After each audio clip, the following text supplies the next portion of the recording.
আব্বাসী হুজুরের রাজনীতি শিখার দরকার। গণভোটে হ্যাঁ ভোট দিলে আল্লাহর কাছে কঠিন জবাব দিতে হবে। বললেন আব্বাসী হুজুর, হ্যাঁ ভোট নিয়ে কিছু বলেন। কি এর জবাব? হ্যাঁ ভোট দিলে নির্বাচন কমিশন স্বাধীন হবে, তত্ত্বাবধায়ক স্বাধীন হবে, এক ব্যক্তি কত কিছু চেয়ারম্যান, ঠিক কিনা? না, এত কিছুর দরকার নেই, উনি একটা থাকবে, হয় দলীয় প্রধান না প্রধানমন্ত্রী। কারণ একটা কন্ট্রোল, তিনটা কন্ট্রোল করিয়ে তবে ক্রস ফায়ারও দেয়, ঠিক কিনা? আব্বাসী হুজুরের রাজনীতি শিখার দরকার। আর 1400 শহীদের ফিরে দেয় তো 29 সালে নির্বাচনও যা, ভোট তোর বড় হয়ে গেছে। হ্যাঁ, কাদ্দোয়ারা হুতের গুতুর গুতুর করে, খবর লইলে না। হ্যাঁ ভোট দিবা, হ্যাঁ ভোট, না ভোট যারা দিবা কেন্দ্র যাইও না। আল্লাহ তোমার ভোট থেকে জাতি ফানা চায়। আমিন গো।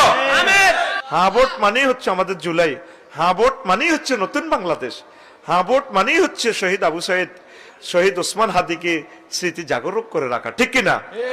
যারা না ভোট দিবেন আপনি কেন্দ্রে যাইয়েন না, দরকার নাই, আপনি 29 সালে ভোট দিয়েন। কারণ জুলাই যোদ্ধাদেরকে আমরা যদি স্বীকৃতি না দিই, হ্যাঁ ভোট না দিই, তাহলে তো আমাদের এই এই তাদের রক্তকে অস্বীকার করা হয়, ঠিক কিনা?